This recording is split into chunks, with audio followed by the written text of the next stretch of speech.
नमस्कार। आकाशवाणी के समाचार सेवा प्रभाग की प्रस्तुति न्यू इंडिया समाचार में हार्दिक स्वागत है। अभिनंदन है दोस्तों आपका। मैं मुनीश शर्मा हूं और साथ में मैं हूं विनीता ठाकुर। और दोस्तों आज हम आपके लिए लाए हैं 16 से 31 अगस्त का अंक। दोस्तों खेल आज भारत के सर्वांगीण विकास का मुख्य माध्यम बन गए हैं। जब कोई देश खेल के क्षेत्र में आगे बढ़ता है तो देश की साख भी बढ़ती है। इसलिए आज खेल को भारत के विकास से जोड़ा जा रहा है।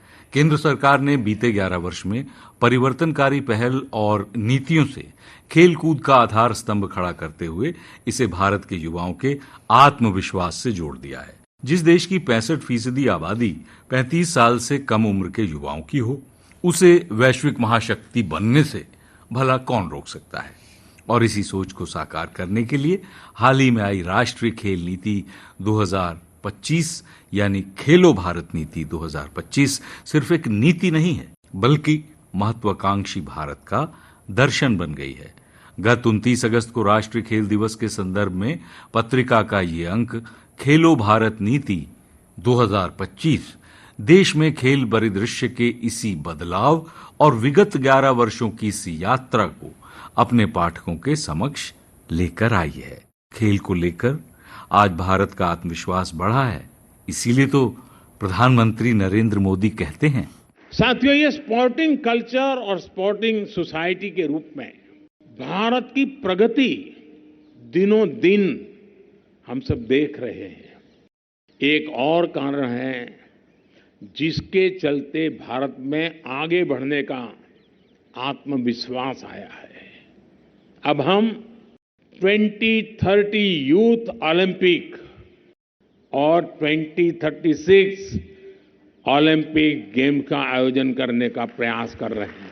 श्रोताओं, इसके अलावा व्यक्तित्व की कड़ी में पिछड़े वर्ग को न्याय दिलाने वाले बीपी मंडल, फ्लैगशिप में जनधन योजना के 11 वर्ष, राष्ट्रीय सहकारिता नीति 2025 का अनावरण, प्रधानमंत्री नरेंद्र मोदी की विदेश यात्रा सहित उनके पखवाड़े भर के कार्यक्रमों को इसमें शामिल किया गया है। साथ ही पत्रिका के इनसाइड पेज पर मन की बात और बैक कवर पर यूनेस्को द्वारा विश्व धरोहर स्थलों के रूप में मान्यता दिए गए मराठा सैन्य विरासत के 12 किलों को समाहित किया गया है। किसी देश की विकास यात्रा सिर्फ कुछ पहलुओं पर निर्भर नहीं करती, बल्कि इसकी नींव में देश के हर कण, हर नागरिक, हर हिस्से की बराबर भागीदारी की जरूरत होती है। बीते एक दशक में परिवर्तनकारी बदलावों के साथ भारत जब विकसित राष्ट्र के संकल्प पथ पर आगे बढ़ रहा है तो इस विकास यात्रा में सभी की सम्मिलित भागीदारी की जरूरत है। पश्चिम बंगाल भी इस कड़ी में अहम साझेदार है। विकसित भारत के लिए विकसित पश्चिम बंगाल। प्रधानमंत्री नरेंद्र मोदी के इसी विजन की बानगी दिखाई दी दुर्गापुर में, जहां 5,400 करोड़ रुपए की विकास परियोजनाओं के साथ उन्होंने राज्य के विकास को और तेज रफ्तार दी।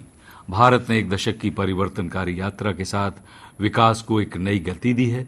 कनेक्टिविटी हो या इंफ्रास्ट्रक्चर, शहरों के साथ अब गांव और सुदूर अंचल तक केंद्र सरकार की प्राथमिकता है। सुनियोजित विकास की इस यात्रा में देश का हर राज्य बराबर भागीदार बना है। ये परियोजनाएं make in India, make for the world के दृष्टिकोण के साथ पश्चिम बंगाल को आगे बढ़ाने में और सहायता करेंगी। इस अवसर पर बंगाल में पीएम मोदी द्वारा दी गई योजनाओं की जानकारी पत्रिका में शामिल है। तो आइए सुनते हैं पश्चिम बंगाल के विकास पर आखिर क्या कहते हैं प्रधानमंत्री नरेंद्र मोदी। साथियों, भारत सरकार पश्चिम बंगाल के विकास के लिए हर संभव प्रयास कर रही है। आज पश्चिम बंगाल देश के उन राज्यों में शामिल हो चुका है जहां रेलवे का 100% बिजलीकरण हो चुका है। लंबे समय से पुरुलिया से हावड़ा के बीच मेमू ट्रेन की मांग कर रहे थे। भारत सरकार ने जनता की ये मांग भी पूरी कर दी है। आज पश्चिम बंगाल के अलग अलग रूट पर 9 वंदे भारत ट्रेनों का संचालन हो रहा है। इसके अलावा आप सबके लिए 2 अमृत भारत ट्रेन भी चल रही है। साथियों, बीते 11 साल में यहां भारत सरकार द्वारा अनेक बड़े हाईवे प्रोजेक्ट पूरे किए गए हैं। बहुत सारे प्रोजेक्ट्स पर काम जारी है। जब 6 लेन का कोना एक्सप्रेसवे बनकर तैयार हो जाएगा तो इससे पोर्ट की कनेक्टिविटी भी बेहतर होगी।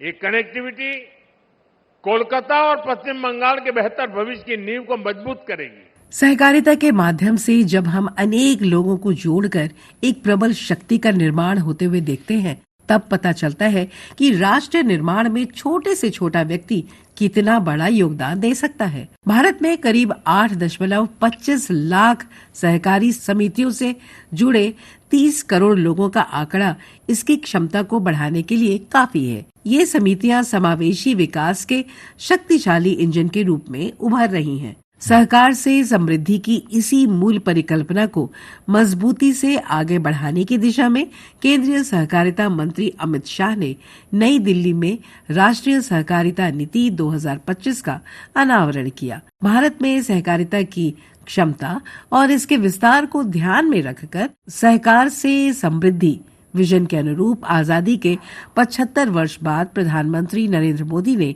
6 जुलाई 2021 को सहकारिता मंत्रालय का गठन किया। आज देश की छोटी से छोटी सहकारी इकाई का सदस्य भी गर्व और आत्मविश्वास से भरा है। सहकारिता में कंप्यूटरीकरण, नए पैक्स, कॉमन सर्विस सेंटर की सुविधा के साथ जुड़ना और विश्व की सबसे बड़ी अन्न भंडारण योजना को लेकर भारत में सहकारिता की चर्चा है। केंद्र सरकार द्वारा पायलट परियोजना के तहत 11 राज्यों में 11 पैक्स गोदाम का निर्माण किया जा चुका है, जबकि 500 से ज्यादा गोदामों का निर्माण भी दिसंबर 2026 तक पूरा कर लिया जाएगा। वर्ष 2020 से पहले कुछ लोगों ने सहकारिता को मृत प्राय क्षेत्र घोषित कर दिया था, लेकिन आज वही लोग कहते हैं कि सहकारिता क्षेत्र एक सुनहरा भविष्य लिए है। बीते 4 साल में सहकारिता क्षेत्र हर पैमाने पर कॉरपोरेट क्षेत्र की तरह समानता के आधार पर खड़ा है। सहकारिता की इन्हीं क्षमताओं को मजबूती देने के लिए नई राष्ट्रीय सहकारिता नीति 2025 जारी की गई है। राष्ट्रीय सहकारिता नीति 2025 का अनावरण करते हुए केंद्रीय सहकारिता मंत्री अमित शाह ने कहा कि देश तीसरे नंबर का अर्थतंत्र बने, ये बहुत महत्वपूर्ण है। उन्होंने कहा कि 140 करोड़ लोगों को साथ रखकर देश के अर्थतंत्र का विकास करने की क्षमता सिर्फ सहकारिता क्षेत्र में है। छोटी छोटी पूंजी वाले अनेक लोगों को जोड़कर बड़ी पूंजी की व्यवस्था कर उद्यम स्थापित करने की क्षमता भी सिर्फ सहकारिता के क्षेत्र में है। सहकारी नीति बनाते समय ये ध्यान रखा गया कि इस नीति का केंद्र बिंदु 140 करोड़ लोग हों, गांव, कृषि, ग्रामीण महिलाएं, दलित और आदिवासी हों। नई सहकारिता नीति से बड़े पैमाने पर रोजगार और आजीविका के अवसर पैदा होंगे और इस नीति का विजन सहकारिता के माध्यम से समृद्धि लाकर 2047 तक विकसित भारत का निर्माण करना है। राष्ट्रीय सहकारिता नीति 2025 पर आधारित एक रिपोर्ट पत्रिका में शामिल है।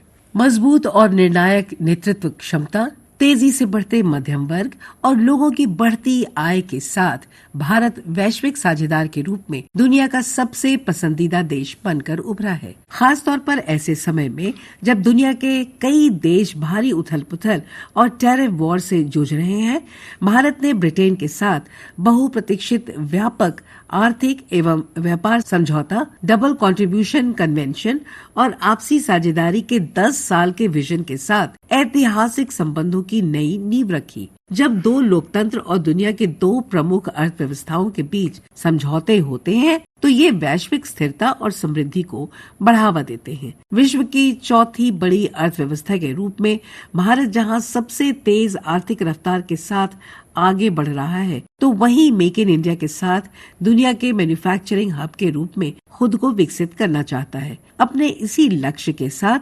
प्रधानमंत्री नरेंद्र मोदी के 2 दिवसीय ब्रिटेन दौर के पहले दिन दोनों देश के व्यापक आर्थिक एवं व्यापार समझौते CETA पर हस्ताक्षर किया। प्रधानमंत्री मोदी ने इस समझौते को लेकर कहा कि ये समझौता 2 लोकतांत्रिक देशों और विश्व की 2 बड़ी अर्थव्यवस्थाओं के बीच नए विश्वास का प्रतीक है। दोस्तों, प्रधानमंत्री मोदी ने ब्रिटेन के प्रधानमंत्री कीर स्टारमर के साथ बातचीत में कहा कि इस समझौते से हमारे किसान, एमएसएमई और युवाओं के लिए नए अवसर पैदा होंगे, तो टेक्नोलॉजी, डिफेंस, क्लाइमेट, एजुकेशन और पीपल टू पीपल कनेक्ट के क्षेत्रों में एक मजबूत, भरोसेमंद और महत्वाकांक्षी साझेदारी का रोड मैप बनेगा। पीएम मोदी ने सेंट्रिगम हाउस में किंग चार्ल्स तृतीय से भी मुलाकात की। इस दौरान उन्होंने एक पेड़ मां के नाम पहल के तहत एक खास पौधा गिफ्ट किया। ये पौधा इस बार सर्दी के मौसम में लगाया जाएगा। प्रधानमंत्री नरेंद्र मोदी और यूके के पीएम कीर स्टारमर ने द्विपक्षीय बैठक में दोनों देशों के बीच आपसी साझेदारी के 10 साल के रोड मैप के तौर पर भारत ब्रिटेन विजन 2035 पर भी सहमति जताई।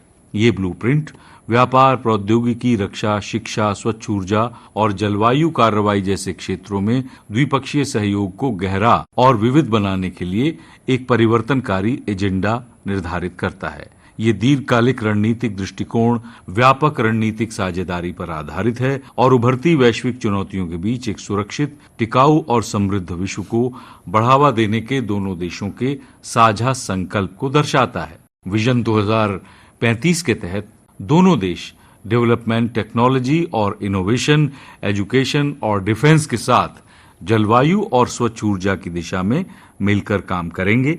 साथ ही भारत और मालदीव सिर्फ पड़ोसी भर नहीं हैं, बल्कि विकास यात्रा में अनन्य सहयोगी हैं। प्रधानमंत्री नरेंद्र मोदी की 2 दिवसीय मालदीव यात्रा से इन संबंधों को नई ऊर्जा ही नहीं मिली, बल्कि दोनों देशों के बीच मजबूत संबंधों की एक और बुनियाद रखी गई है। पीएम मोदी के ब्रिटेन और मालदीव दौरे की विस्तृत जानकारी पत्रिका में पढ़ी जा सकती है। किसान केंद्र सरकार की प्राथमिकता है, तो आधुनिक बुनियादी ढांचे की मजबूती सबसे बड़ा लक्ष्य। इसी दिशा में प्रधानमंत्री नरेंद्र मोदी की अध्यक्षता में हुई केंद्रीय मंत्रिमंडल की बैठक में 6 बड़े फैसलों को मंजूरी दी गई।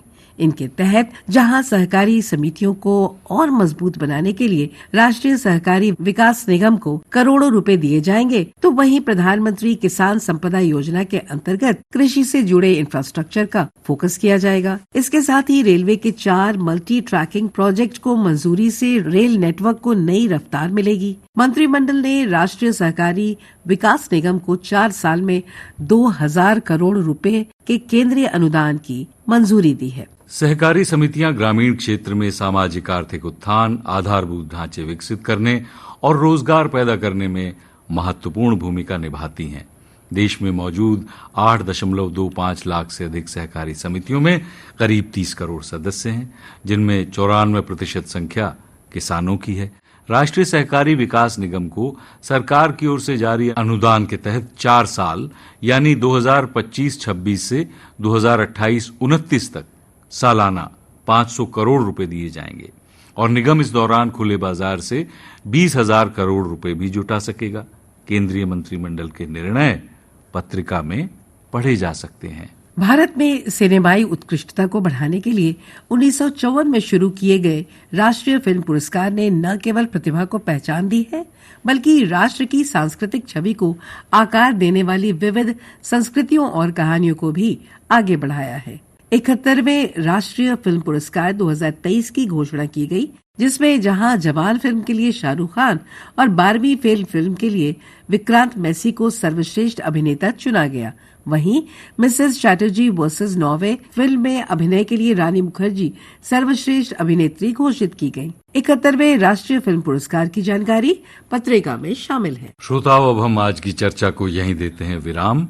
इस पाक्षिक पत्रिका की हर प्रति हमारी वेबसाइट पर उपलब्ध है, जिसका पता है newindiasamaachar.pib.gov.in, जहां आप सभी समाचारों को विस्तार से पढ़ सकते हैं और अगर चाहें तो उनको डाउनलोड भी कर सकते हैं। जी हां, डिजिटल और प्रिंट में ये पत्रिका आज देशी नहीं बल्कि विदेशों में भी अपनी खास पहचान रखती है, जिसका एक्स हैंडल है NISPIB इंडिया। आप हमें response-nis@pib.gov.in पर ईमेल के जरिए अपने सुझाव भी भेज सकते हैं।